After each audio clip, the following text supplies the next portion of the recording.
This will be mini-series of employee stories who worked at gas station at Route 66. I will tell them until workers run out of stories or until they mysteriously disappear. Enjoy. I never thought a job could burrow into your soul like this one has, twisting every quiet moment into something that claws at the back of your mind. It started simple enough. Needing cash after dropping out of community college, I took the night shift at this rundown gas station off Route 66. The place squats on the edge of the desert, miles from the nearest town, surrounded by endless stretches of cracked asphalt and scrub brush that whispers in the wind like forgotten secrets. During the day, it's just another pit stop for truckers and tourists chasing the ghost of the old highway. But at night, when the sun dips below the horizon and the neon sign flickers to life with a sickly buzz, everything changes. The isolation hits you like a physical weight, pressing down until you feel like the only living thing left in the world. That's when the rules kick in. The ones the owner drilled into me on my first shift, his voice low and urgent, like he was confessing sins. He was an old guy, weathered skin stretched tight over bones, eyes sunken from too many years staring into the dark. "Follow these, and you'll make it to morning," he said, handing me a crumpled list scrawled on yellowed paper. No explanations, just commands. Rule 1. Never look directly at the pumps after midnight. Rule 2. If a customer asks for the special blend, pretend you didn't hear and offer regular unleaded instead. Rule 3. Keep the bathroom door locked at all times. If you hear knocking from inside, ignore it. There were more, a dozen in total, each one stranger than the last. Rule 4.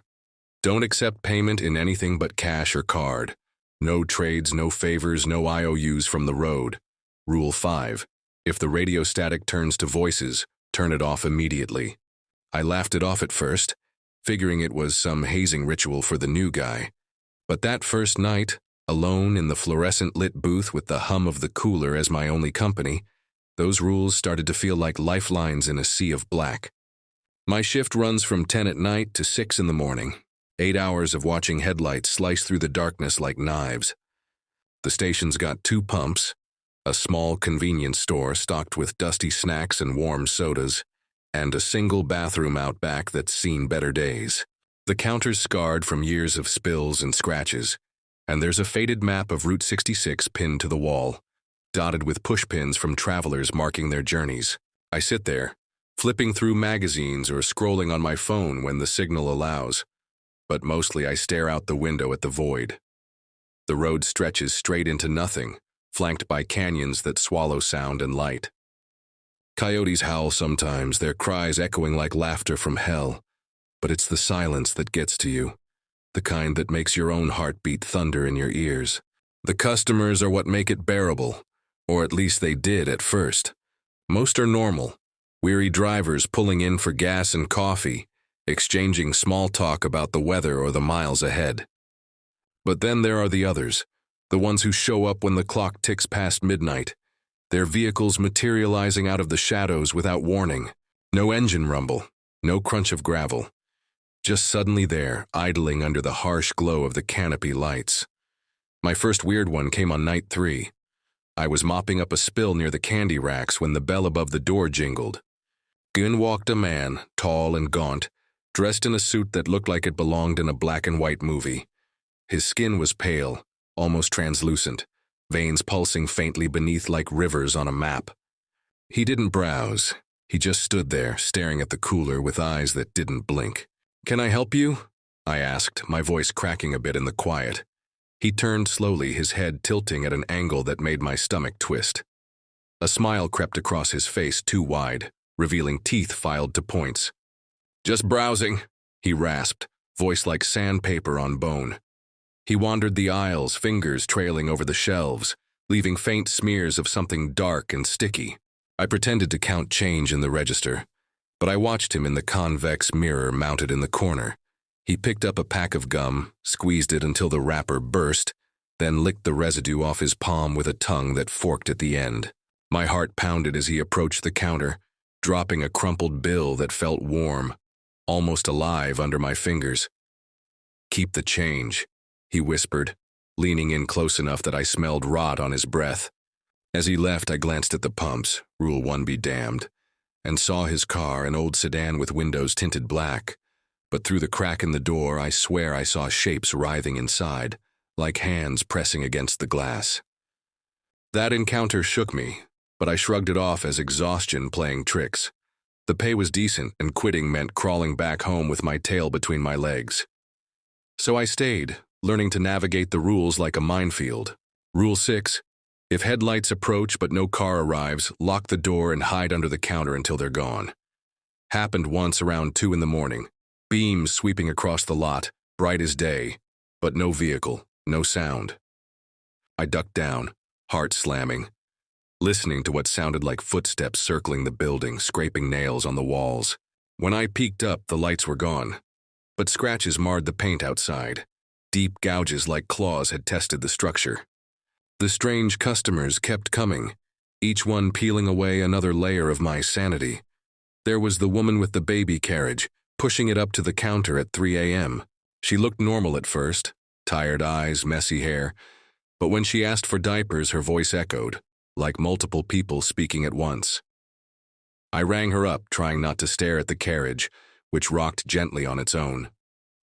As she paid, a tiny hand reached out from under the blanket, but it wasn't a baby's. Fingers too long, skin scaled and glistening.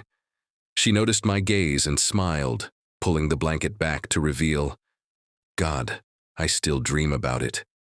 The thing inside wasn't human. It was a mass of wriggling limbs and eyes, mouths opening and closing in silent screams, flesh pulsing like it was breathing. He's teething, she cooed, tucking it back in. I handed her change with trembling hands, and as she left, the carriage left a trail of slime that burned through the linoleum floor, acrid smoke filling the air. Nights blurred after that, the rules becoming my Bible. Rule 7, don't eat anything from the stock after dark. It changes. I learned that the hard way, biting into a candy bar that tasted fine at first, then turned to ash in my mouth, writhing like worms on my tongue. I spat it out, gagging, and saw maggots squirming in the wrapper. Rule 8, if the phone rings and there's no one on the line, hang up immediately. Don't listen to the breathing. It rang once, and I picked up out of habit. Silence at first, then wet, ragged inhales, like something drowning in its own fluids. I slammed it down, but the sound lingered in my head, echoing through the shift. The worst so far was the trucker who pulled in just before dawn on my 10th night. His rig was massive, cab rusted and dented, trailer groaning like it carried something alive. He lumbered in, face hidden under a brimmed hat, ordering coffee with a grunt. As I poured, he leaned on the counter and I noticed his hands, fingers fused together, skin peeling in strips to reveal raw muscle beneath. Long haul, he muttered, eyes glinting yellow in the light. He paid with cash-stained red, and as he turned to leave, his hat slipped, showing a scalp riddled with holes, things crawling in and out, tiny legs skittering. But it was what he left behind that haunts me. A folded note on the counter. I opened it, stupidly ignoring the rule's unspoken warning about curiosities. Inside, scribbled in what looked like blood. They're coming for you next. Follow the rules or join us. That note sits in my pocket now, a constant reminder as I start another shift. The neon buzzes overhead, the desert wind howls, and I check the list again. Rule 9. Never leave the booth unattended. Something waits outside. I've seen shadows darting at the edges of the light, humanoid but wrong. Limbs too long, movements jerky like broken puppets. Rule 10. If a customer smiles without eyes moving, run to the back and bolt the door.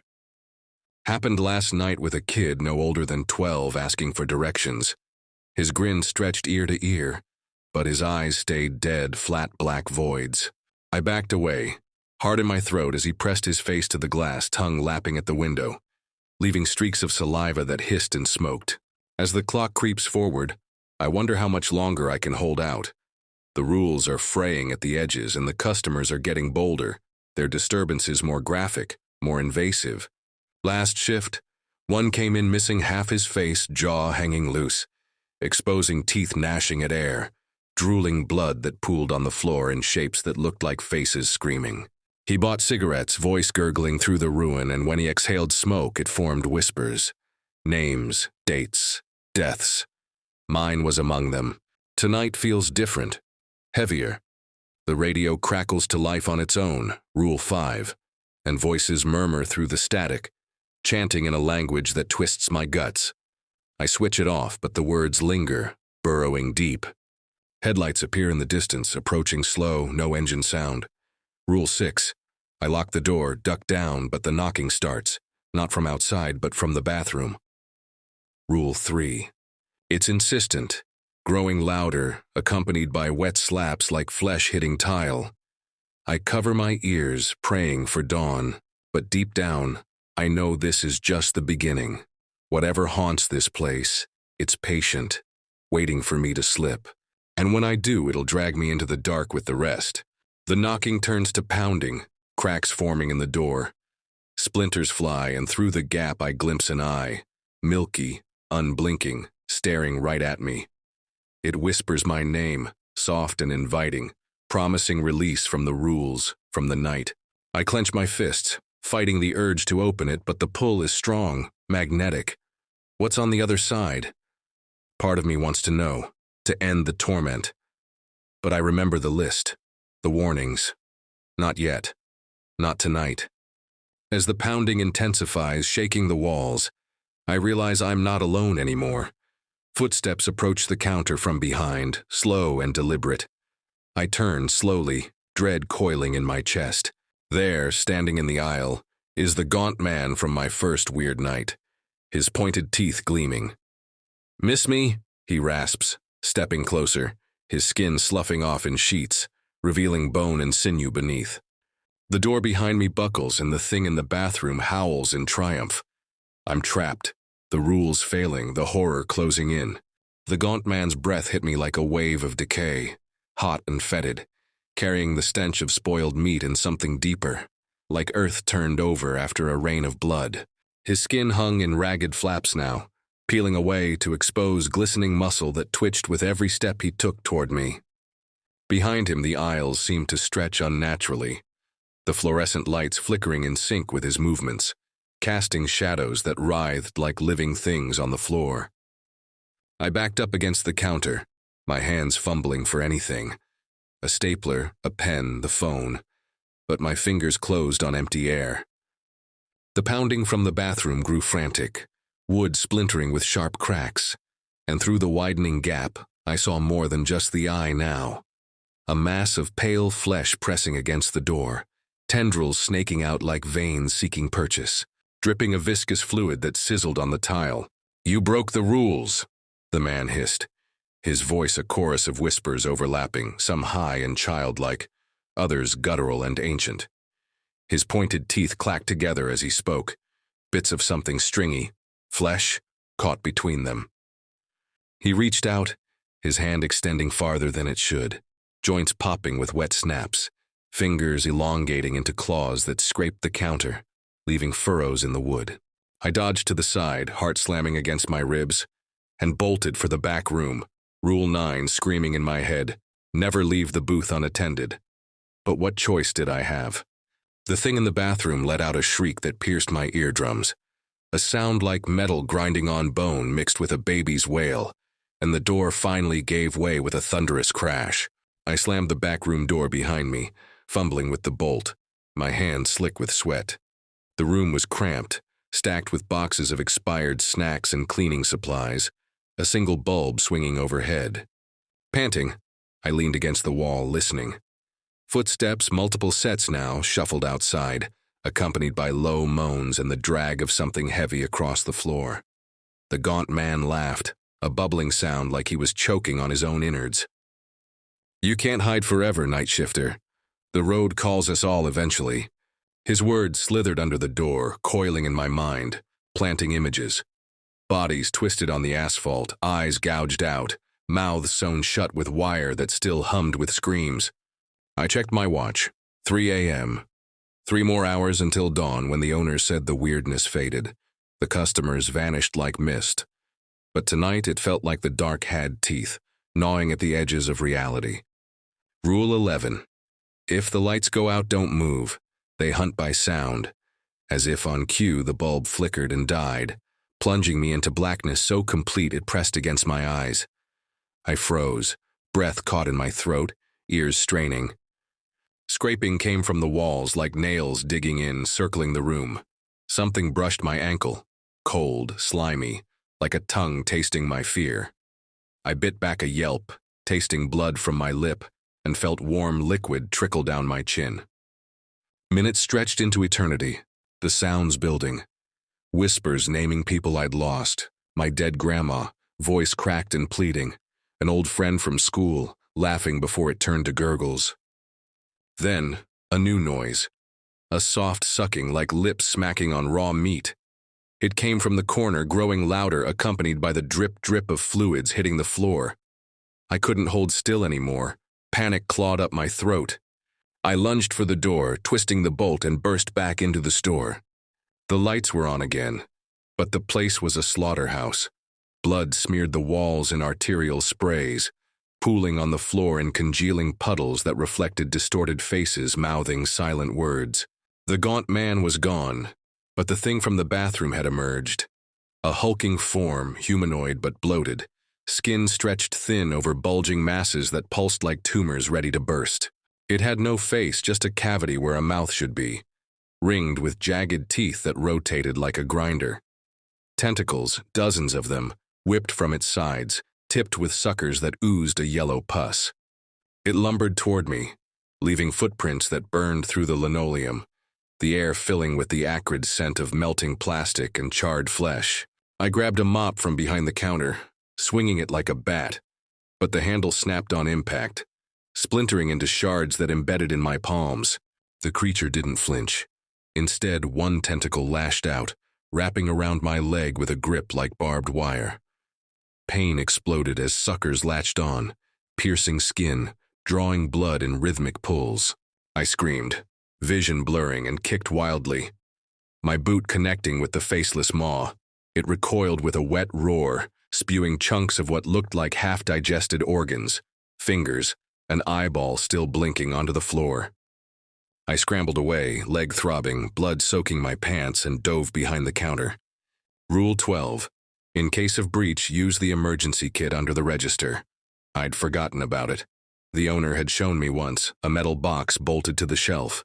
I pried it open, fingers numb, and found flares, a flare gun, and a vial of clear liquid labeled repellent, 1 use only. The creature slammed into the counter, wood cracking, its tentacles flailing overhead, smashing shelves. Candy bars exploded in showers of wrappers and wriggling larvae that squirmed toward me, mouths opening in tiny screams. I loaded the flare gun with shaking hands, aimed over the counter, and fired. The flare hit the thing square in the chest, erupting in a blaze of red light. It howled, flesh sizzling, bubbles forming and popping on its skin, releasing a stench like burning hair and sulfur. Tentacles thrashed wildly, one catching a cooler and shattering it, glass flying like shrapnel. I ducked, shards slicing my arms, warm blood trickling down. The creature staggered back, flames spreading, illuminating veins that glowed beneath the skin like lava flows. But it didn't die. It adapted, the fire dimming as flesh regrew in blackened patches, stronger, armored. I grabbed the vial, uncorking it with my teeth, and hurled the liquid. It splashed across the thing's form, eating through like acid, holes opening to reveal writhing internals, organs that beat out of sync, eyes clustered in knots, staring with malevolent hunger. The creature collapsed in a heap, dissolving into a slurry of meat and bone that bubbled and popped, voices emanating from the mess, curses, pleas, laughter, fading to gurgles. Gasping, I slumped against the wall, the store in ruins. Blood everywhere, shelves toppled, the air thick with smoke and rot. My leg burned, the wounds from the suckers festering already, skin around them turning black and veiny, spreading like infection. I bandaged it with napkins, wincing as pus oozed out. But the pain was secondary to the dread. The gaunt man was still out there and others like him. Headlights pierced the window again. No car, just beams sweeping, probing. Rule 6. But I was too weak to hide. I just sat there watching them dance across the wreckage. As the lights faded, a new customer pulled up, a van, rusted and windowless, engine rattling like bones in a sack. The door slid open and out stepped a family. Mom, dad, 2 kids.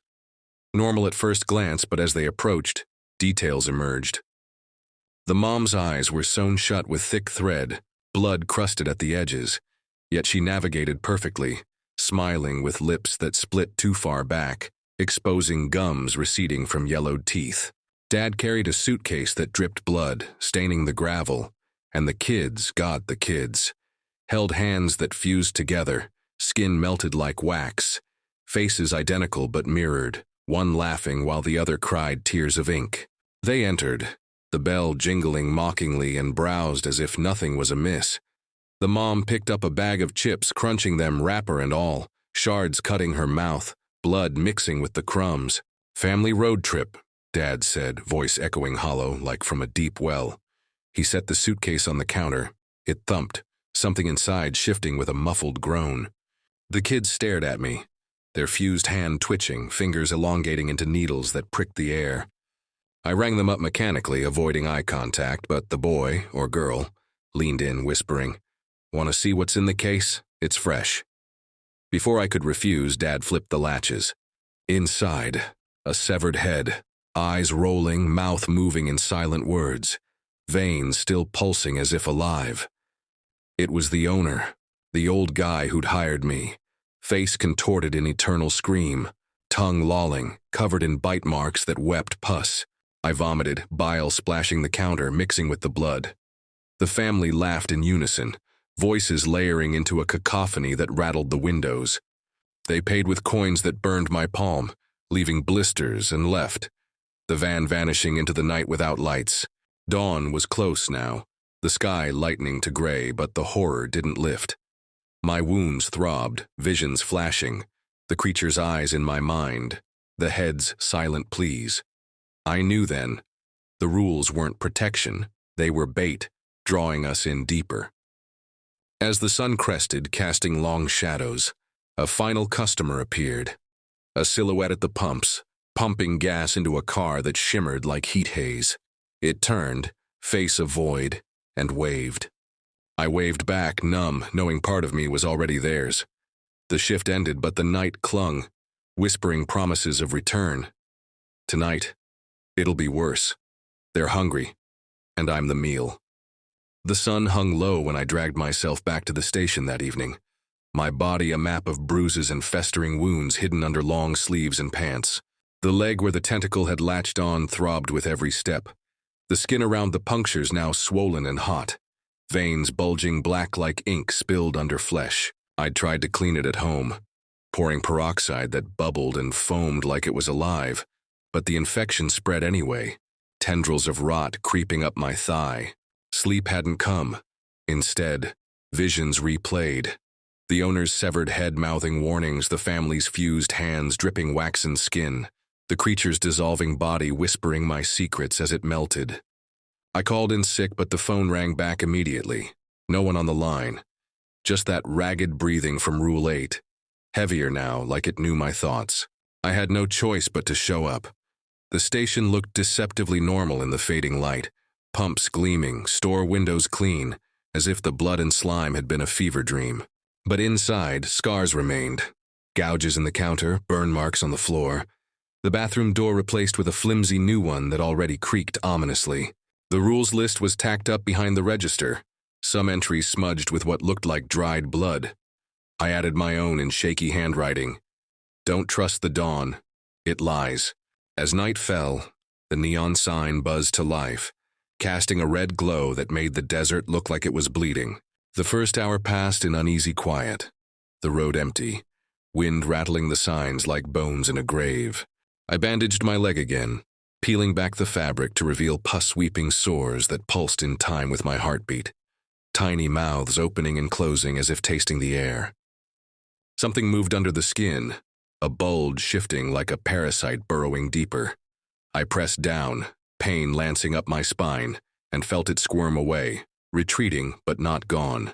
Rule 13 didn't exist, but if it did, it'd say, Don't look at your wounds, they watch back. Around midnight, the radio crackled without me touching it. Static resolving into voices. My voice, replaying conversations I'd had years ago, twisted with screams interwoven. I yanked the plug, but the sound persisted, echoing from the vents, the coolers, even my own throat when I tried to hum to drown it out. Then headlights, no car again. But this time they lingered, beams piercing the windows like accusatory fingers, illuminating dust motes that swirled into shapes, faces contorted in agony, mouths wide in silent howls. I hid under the counter, but the lights followed, creeping under the edge, warming my skin until it blistered faintly. When they faded, a customer arrived, a solitary figure on foot, emerging from the dark like he'd been birthed by it. No vehicle in sight, just him, shuffling up in tattered clothes that hung like flayed skin, exposing ribs that poked through in places, sharp and yellowed. His face was a ruin, nose gone, just a cavity crusted with scabs, eyes sunken into sockets that wept a thick tar-like fluid. He entered, the bell jingling like a death knell, and approached the counter without a word, placing a hand on the glass. Fingers missing tips, stumps raw and oozing, nails overgrown into spirals that scratched faintly. "Pack of smokes," he croaked, voice like gravel grinding in a throat full of glass. As I reached for them, his other hand shot out, grabbing my wrist with surprising strength. His touch was cold, leaching heat from my skin, and up close I saw maggots wriggling in the craters of his flesh, burrowing in and out, feasting on the decay. He pulled me closer, breath reeking of formaldehyde and rot, and whispered, "You smell like us now, infected." My leg throbbed in agreement, the bulge shifting again, pressing against the bandage like it wanted out. He released me, paying with a coin that felt like bone, etched with symbols that burned into my palm before dissolving into dust. He left, dissolving into the night, but his words lingered, festering like the wound. I checked my leg. The skin had split further, a slit opening to reveal something pale and worm-like peeking out, segmented body undulating, tiny eyes glinting in the light. I gagged, slamming a fist down, but it retreated, pain exploding as blood welled up, mixed with a milky fluid that smelled of ammonia. Panic rising, I grabbed scissors from the drawer, intent on cutting it out. But Rule 14 flashed in my mind. Wait, there was no 14, but the list seemed longer now, words appearing in fresh ink. Don't excise the gift, it grows. Before I could decide, the bathroom door rattled, not knocking but vibrating, as if something inside was building pressure. I ignored it, per Rule 3, but the vibrations grew, shaking the whole building, cans tumbling from shelves, rolling across the floor in patterns that formed arrows pointing to the door. Then a voice from inside, soft, feminine, pleading, "Help me, please, it's dark in here." It sounded like my sister, who I'd lost years ago in a car wreck off this very route. Her body mangled beyond recognition, pieces scattered like puzzle parts on the asphalt. "Brother, open the door. I need you."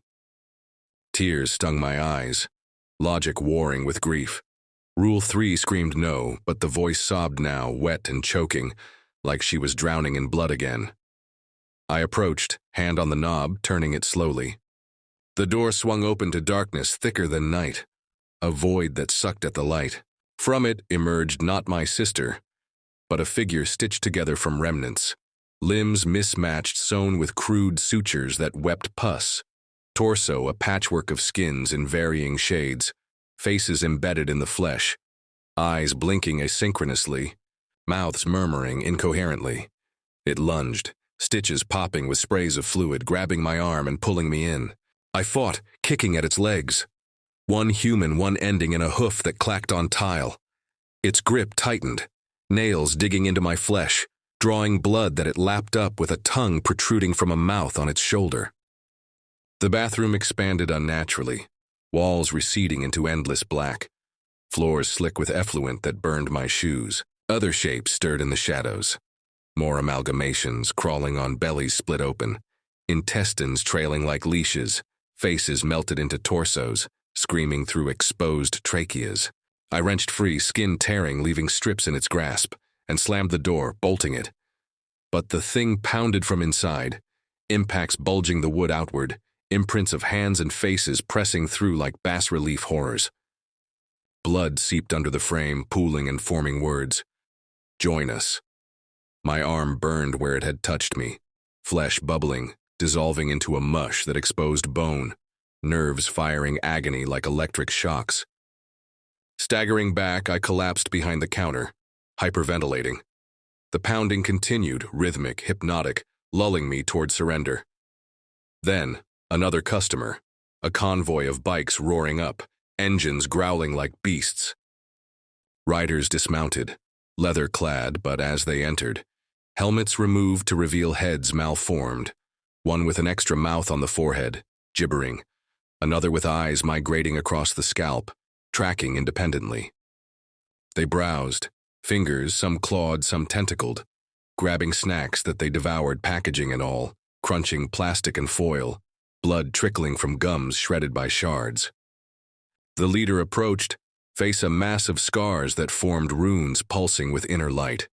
"Fill her up," he growled, tossing keys that landed with a clink, attached to a keychain of shriveled ears, still with piercings.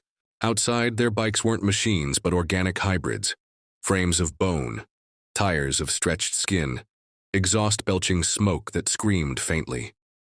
I nodded, but as I stepped out, breaking Rule 9 again, the ground shifted, sand parting to reveal buried remains, skeletons intertwined, jaws locked in eternal bites, fingers clawing upward.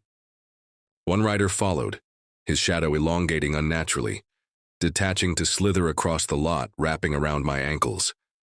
It pulled, dragging me down, sand filling my mouth as I sank, tasting dirt and decay. I clawed free, but the shadow clung, seeping into my pores, darkening my vision with flashes of memories not mine. Accidents on the route, bodies pulverized, souls trapped in the asphalt feeding the station. Back inside, the riders laughed, paying with teeth, human molars still rooted in gum fragments. As they left, engines roaring into howls, the shadow lingered inside me, whispering urges. Open the door. Cut deeper. Feed. The night deepened, my body betraying me, the worm in my leg emerging further, head questing blindly, mouth ringed with hooks. I sliced at it with the scissors, severing the tip, but it regrew instantly.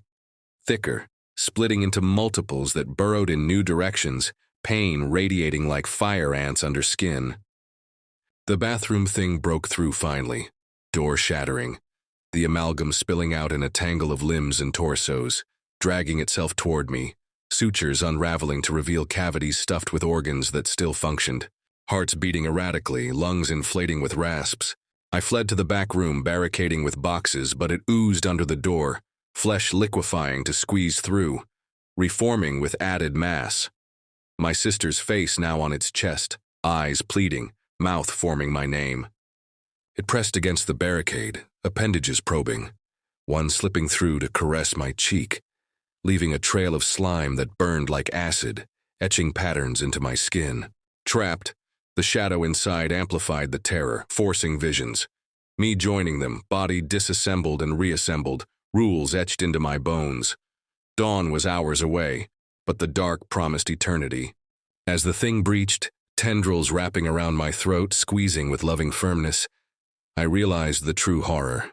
The station wasn't haunted, it was alive, and I was its latest organ.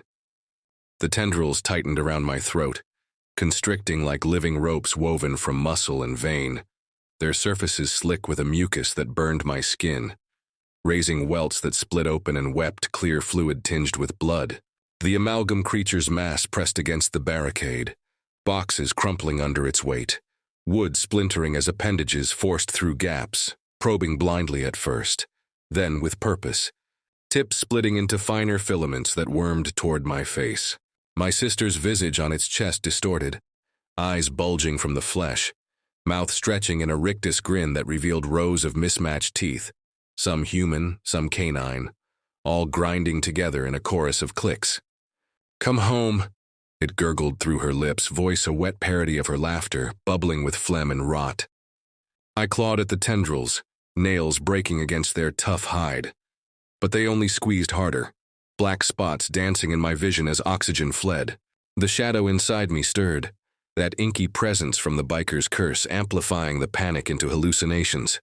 My body unraveling, threads of skin pulled loose like yarn, revealing hollow cavities where organs should be, filled instead with squirming nests of those worm things from my leg. The pain in my thigh flared, the parasites there responding to the call, burrowing outward in unison, heads emerging through splits in the skin, hooks latching onto fabric and tearing it away. One latched onto my hand as I swatted at it, piercing the palm, injecting a venom that numbed while it burned, spreading paralysis up my arm. Desperation fueled a surge of strength. I kicked at the barricade, toppling it outward onto the creature. Boxes burst, spilling contents, rusted cans that rolled like severed heads, their labels peeling to reveal eyes blinking in confusion. The amalgam recoiled with a multi-voiced shriek, tendrils retracting just enough for me to gasp air, lungs burning like I'd inhaled glass shards. I scrambled over the debris, foot catching on a loose intestine trailing from the thing's underbelly. Slick and warm, pulsing faintly as if still alive. It yanked back, tripping me, and I face-planted into the slurry of its leaked fluids, mouth filling with a taste like copper and bile, chunks of unidentifiable meat sticking to my teeth. Rolling away, I grabbed a shattered box edge, using it as a makeshift blade to slash at the advancing mass. The wood sank into flesh with a squelch, parting skin to expose a cavity crammed with faces. Dozens, pressed together like sardines, eyes rolling wildly, mouths gasping for air that wasn't there. One face, an old man's, whispered hoarsely, "The rules bind you here. Break them all to escape." But as I pulled back, the wound knit closed, flesh flowing like wax, incorporating the wood shard into its body, sprouting it as a new appendage that whipped at me, drawing a gash across my cheek deep enough to feel bone. I fled the back room, the store a labyrinth now, aisles elongated impossibly, shelves curving into spirals that disoriented, products morphing, candy bars writhing like intestines, soda cans bulging and popping with embryonic forms splashing out, tiny limbs flailing before dissolving into foam. The amalgam pursued, body reshaping to fit through the door, limbs extending like elastic, grabbing at my ankles. I vaulted the counter, landing hard, my infected leg giving way with a crack, bone, or the worms snapping, pain exploding as the parasites erupted fully, a cluster of them spilling out, bodies segmented and pale, mouths chomping at the air, trails of slime etching burns on the floor. Outside, the night pressed in, stars absent, sky a void sucking light. Headlights swept again, but this time a vehicle materialized. An old bus, rusted hull groaning as it idled, windows fogged with breath from inside. Doors hissed open, disgorging passengers. A procession of figures in outdated clothes, bodies decayed in stages, some fresh, skin mottled with bruises of death, others skeletal, flesh hanging in tatters, exposing ribs that caged fluttering things like trapped birds. They shuffled in, ignoring the chaos, browsing as if at a market, hands, some gloved in rotting skin, others bare bone, picking items. One, a woman with half her face sloughed off, jawbone exposed and clicking, approached the counter. "Snacks for the ride," she mumbled through lipless mouth, dropping a bag of chips that burst on impact, spilling contents that crawled away as beetles with human faces imprinted on shells. Her companion, a man whose torso was hollowed out, organs visible and shifting like a lava lamp of guts, paid with a handful of eyes, still moist, irises dilating in the light, staring up at me accusingly. "Change?" he rasped, voice echoing from the cavity where his lungs inflated like balloons about to pop. Behind them, the amalgam caught up, merging with the shadows under the shelves, tendrils snaking out to ensnare a straggler passenger, a child thing with limbs reversed, knees bending backward, head twisted 180 degrees. It pulled the child in, flesh melding with a wet sucking sound. The boy's screams muffled as his body integrated, face emerging on the amalgam's flank, blinking in terror. The bus group didn't react. They just continued shopping. One gnawing on a candy bar that bled when bitten, red syrup dripping to form puddles that reflected alternate scenes.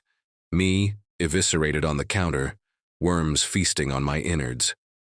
I backed away, but the worms from my leg had multiplied, wrapping around my calf like a living tourniquet, squeezing until blood squirted from the wounds, warm and sticky.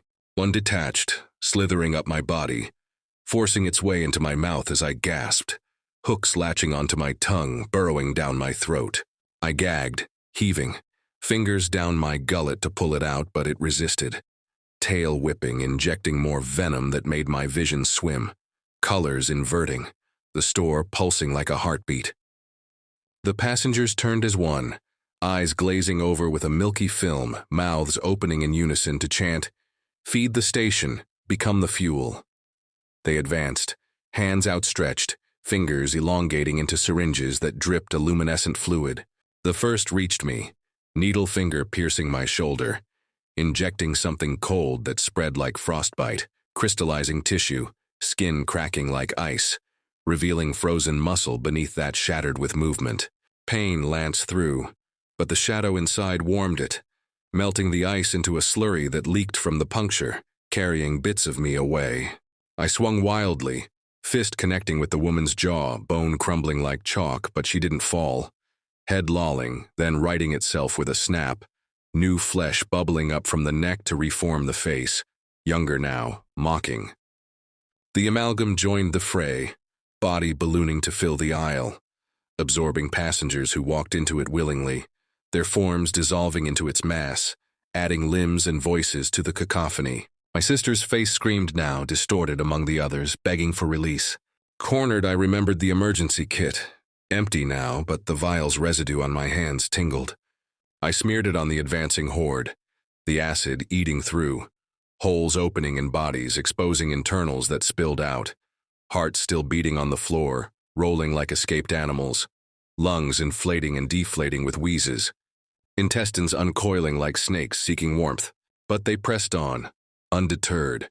The amalgam's tendrils lashing, one wrapping my waist, lifting me, slamming me against the ceiling, tiles crumbling, dust and wiring raining down, sparks igniting on the fluids below, flames licking up with greenish hue, smoke thick with the scent of burning hair and secrets. Dropped, I hit the floor hard, breath knocked out, the worm in my throat constricting, vision tunneling. The chant grew louder, vibrating bones, the station itself responding, walls breathing, floor undulating like skin over muscle. Rules appeared etched in the blood on the walls. Surrender to join, resist to suffer. The passengers piled on, bodies pressing, suffocating, skins sloughing off to coat me, a cocoon of decay molding to my form, seeping into pores, merging. In that suffocation, clarity hit. The owner's head, the note, the whispers. The station fed on night shifters, turning us into the customers, the creatures. I was next, body twisting already, bones softening, reshaping. But dawn whispered distant, a faint lightning. I clawed through the mass, fingernails peeling back, exposing raw beds that bled profusely, punching through a passenger's hollow torso, emerging slick with gore. Free momentarily, I staggered outside. The bus gone, desert alive with burrowing shapes under sand, rising as hands that grasped at my feet, pulling me down into graves of forgotten travelers, bones crunching underfoot. The worms multiplied inside, chest heaving as one pushed against ribs, cracking them outward, protrusion visible under skin. Back inside, the amalgam had consumed all, a colossal form blocking the door, faces covering its surface like pox, all staring, all speaking my fears.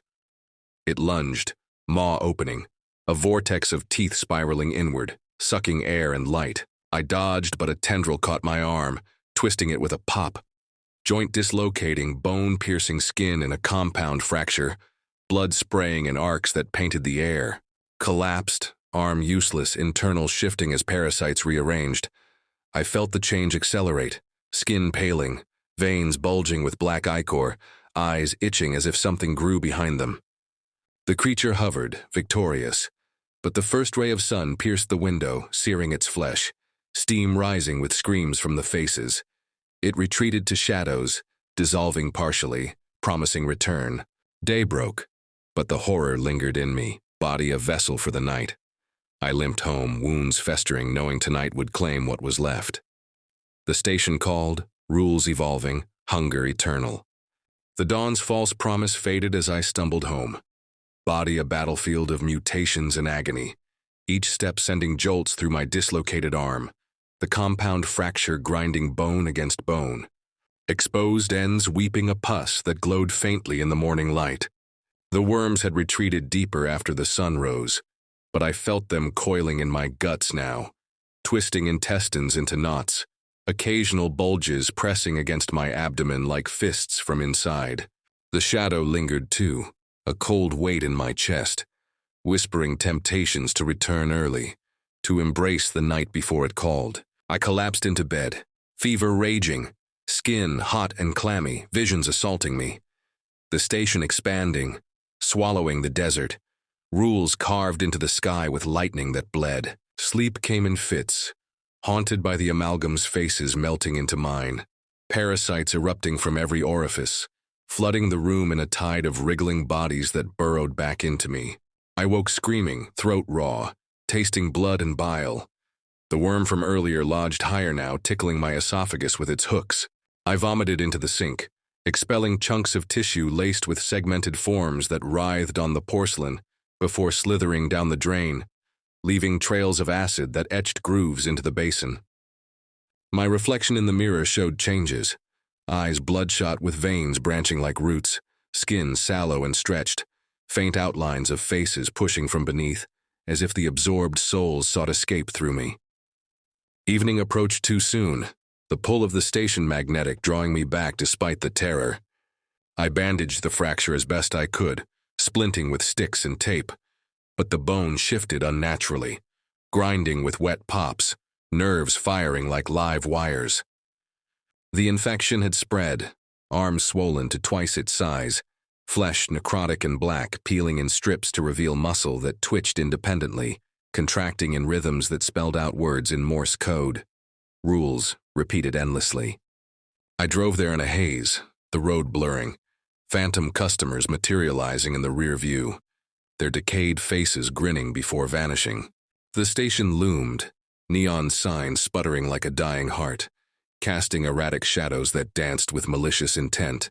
Inside, the wreckage from last night had reset partially, shelves restocked but items wrong, cans dented inward as if imploded, labels handwritten in a script that shifted when stared at, depicting organs instead of food.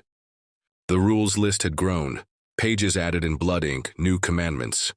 Rule 15, don't breathe the air after 3, it carries spores.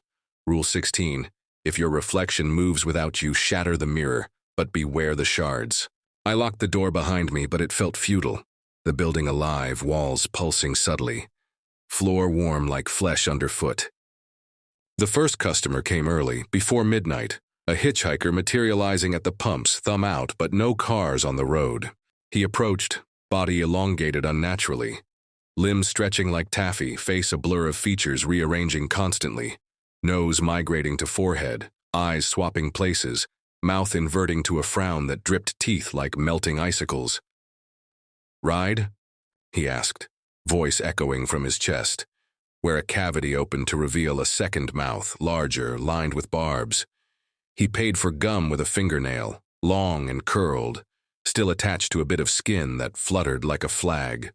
As he chewed, his jaw unhinged, expanding to swallow the pack whole, esophagus visible and contracting, pushing the mass down with peristaltic waves that bulged his neck grotesquely.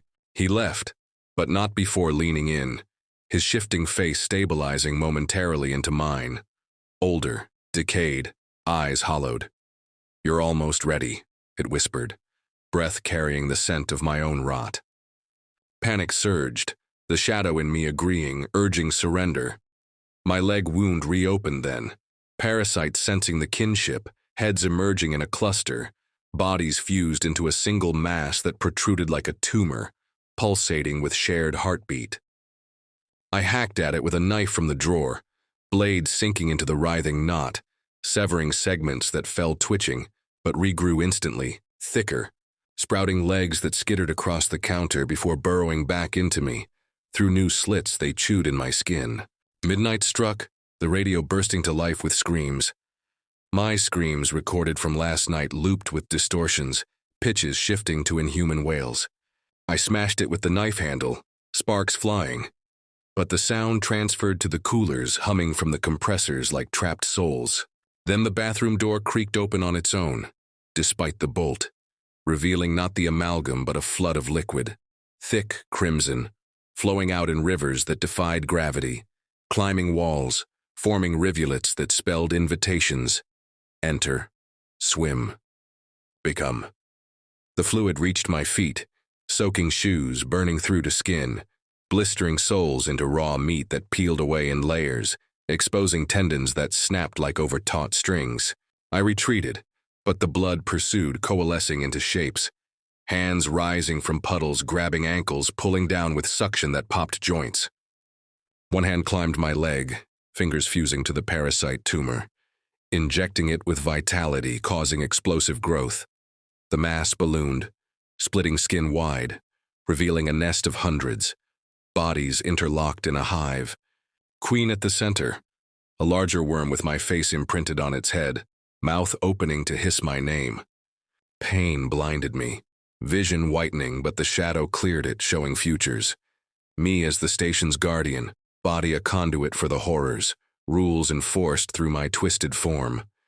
Customers poured in then, a rush like never before, a parade of the damned. First, a couple fused at the hip, shared organs visible through translucent skin, hearts beating out of sync, one failing while the other compensated with frantic pumps. They argued in one voice, split midway. Coffee, blood, hands, four, mismatched, grabbing both, mixing in a cup that steamed with hybrid liquid, sipping through straws inserted directly into necks, bypassing mouths sewn shut with wire that hummed tunes of despair. Behind them, a man whose body was inverted, head between legs, arms where feet should be, walking on hands that ended in toes, torso twisted, intestines dangling like a scarf, ends leaking effluent that trailed behind, attracting flies with human faces buzzing manically. They browsed, but eyes fixed on me, hunger evident. The fused couple approached, one half smiling, the other snarling, and lunged, shared mouth opening impossibly wide, teeth elongating into needles that injected on contact. I dodged, but the inverted man tripped me with his dangling guts, looping them around my neck like a noose, tightening with muscular contractions, cutting off air as enzymes in the bile dissolved skin, exposing trachea that whistled with each desperate breath. I sliced the intestines with the knife, contents spilling, half-digested remains, fingers clutching, eyes staring from the mess. But they regrew, ends knitting with wet smacks. The blood flood rose, knee-deep now, hands multiplying, dragging customers down to dissolve them partially, reforming as hybrids. The couple now with extra limbs from the absorbed, the inverted man upright but with heads sprouting from shoulders, screaming incoherently.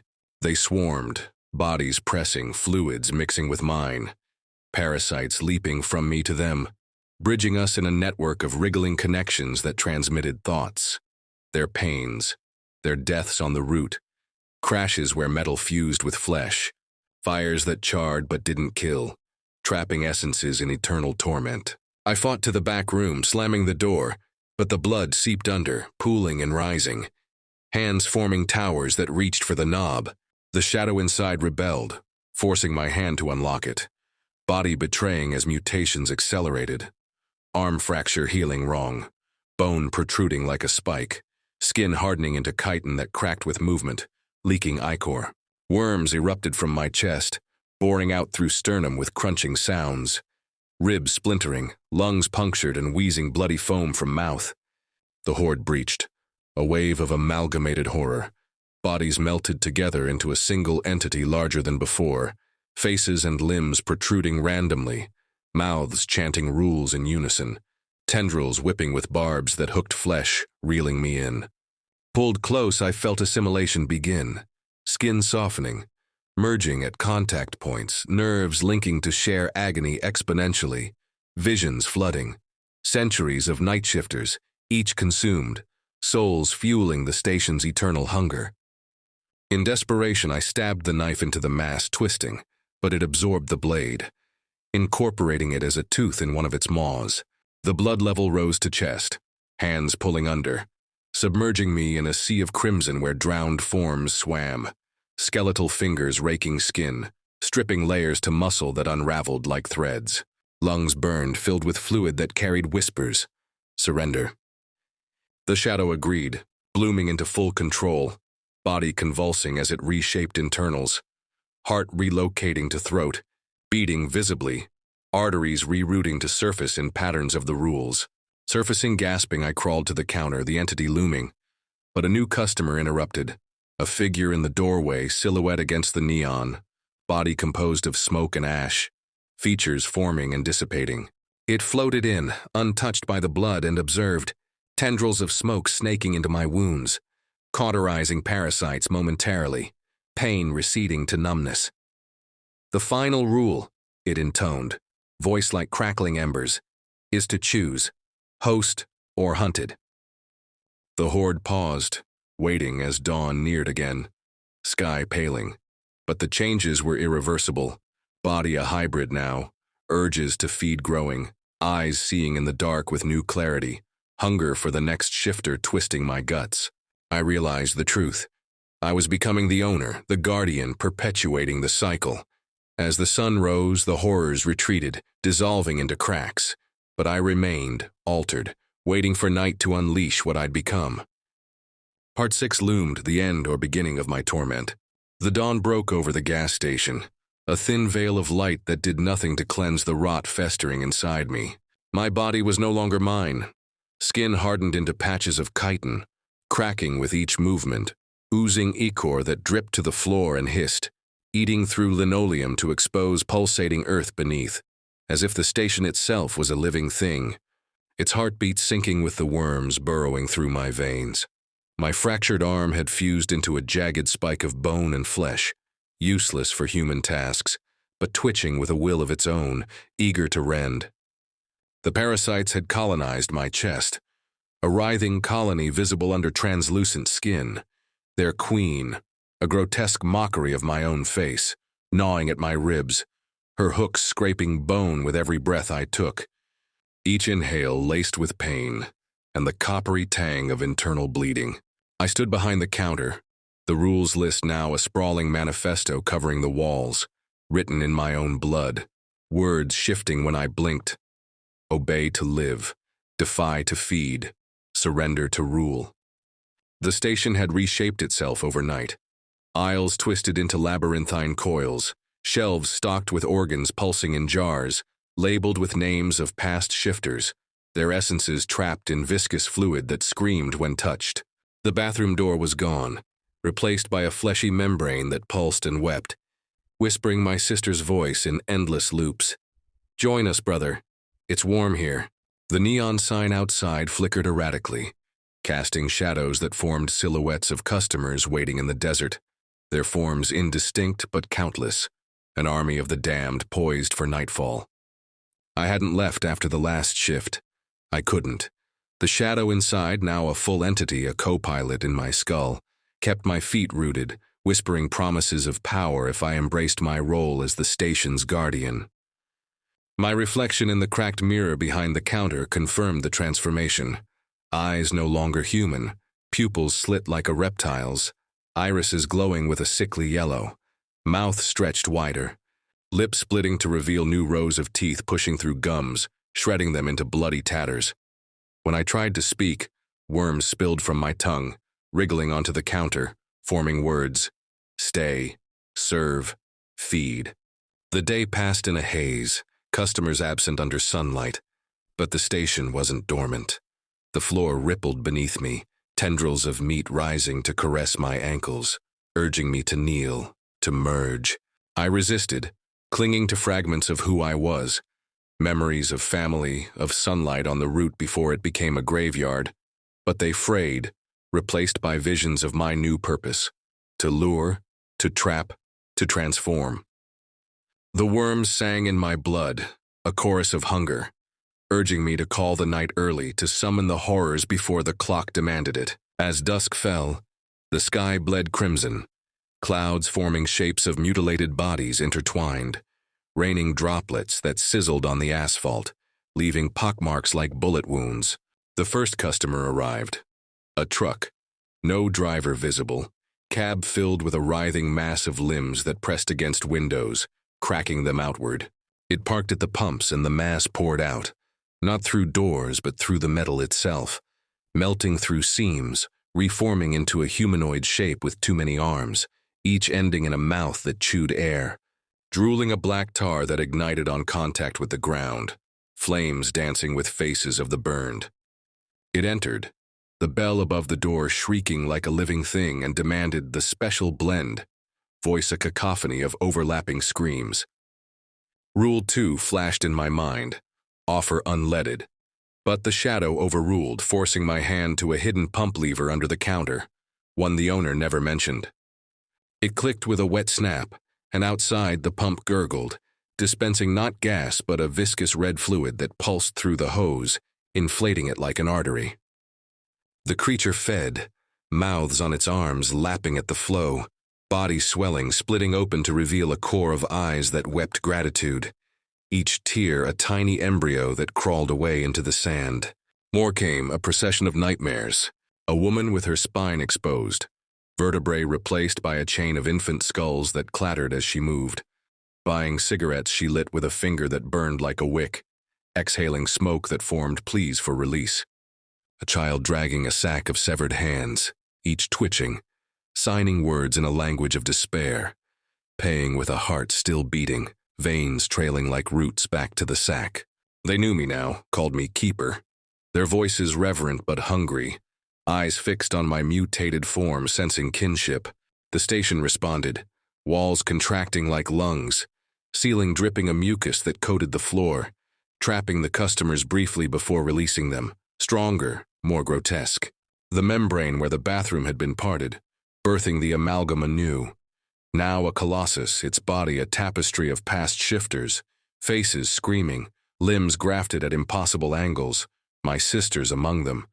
Her mouth now a cavern of teeth that sang lullabies in reverse. It didn't attack. It bowed, tendrils offering me a crown of bone and sinew, urging me to lead. I resisted, but my body betrayed me.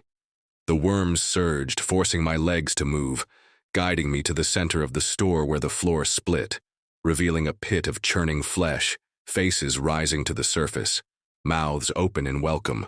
The shadow spoke clearly now, not in whispers but commands. You are the station, claim your place. My spike arm lashed out involuntarily, impaling a customer, a man whose body was a cage of ribs containing a writhing fetus with my face. His blood sprayed, absorbed by the floor, feeding the pit, which pulsed faster, calling my name in 1,000 voices. I staggered back, but the customers closed in, not attacking but worshipping, their bodies disintegrating into offerings, limbs detaching, organs spilling, all flowing into the pit, building a throne of meat and bone. The amalgam knelt, offering its mass, tendrils weaving into my wounds, connecting us, sharing memories of eons. The station as a god, Route 66 its veins, night shifters its priests, each consumed to sustain the cycle. I saw myself in them, countless versions, all ending here, crowned and devoured.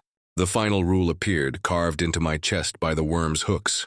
Rule 17. Become the station, or it becomes you. I screamed, voice no longer human.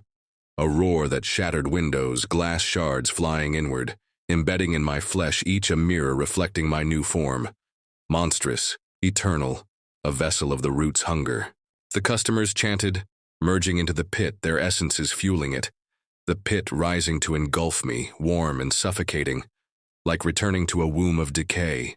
But a spark of defiance flickered. I tore at the worms, ripping them from my chest, blood and ichor gushing, each extraction weakening the shadow's grip. The pit recoiled, the amalgam roaring in protest, tendrils lashing, tearing chunks of my flesh, exposing organs now alien, lungs pulsating with spores, heart a nest of writhing larvae. I grabbed the flare gun from the wrecked emergency kit, loaded the last flare, and fired into the pit. Flames erupted, consuming the flesh sea.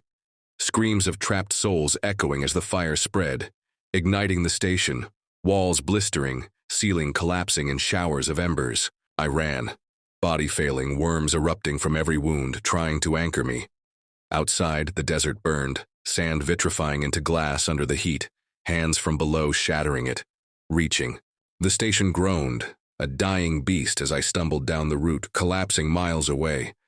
Dawn breaking fully now. Sunlight searing my mutated flesh, worms shriveling, shadow retreating with a final curse. You can't escape the road. I lay there, body half dissolved, bones softening into jelly, vision fading. A car approached, a normal one, a family inside, faces human, concerned. They stopped, voices distant, asking if I was okay. I tried to warn them, to scream about the station, but my mouth filled with worms, choking words into gurgles. They pulled me into their car, promising a hospital, oblivious to the route's pull, the station's embers still glowing in the distance, rebuilding already. As they drove, my body continued to change, skin sloughing off, revealing a core of writhing forms, my essence merging with the road. I felt it, the station calling, not gone, never gone, its hunger eternal. The family didn't notice my eyes glowing, my teeth sharpening, the shadow whispering through me to them. Stop for gas soon. There's a place up ahead. I was the station now, the keeper, the lure. The cycle continued, Route 66 pulsing with my blood, the night waiting to feed again. My last human thought dissolved as the car turned back, drawn to the neon's glow. The rules rewriting themselves in the sky, binding us all to the road's endless night. That's all for today. Hope you can still sleep tonight. Make sure to tune in tomorrow for next story.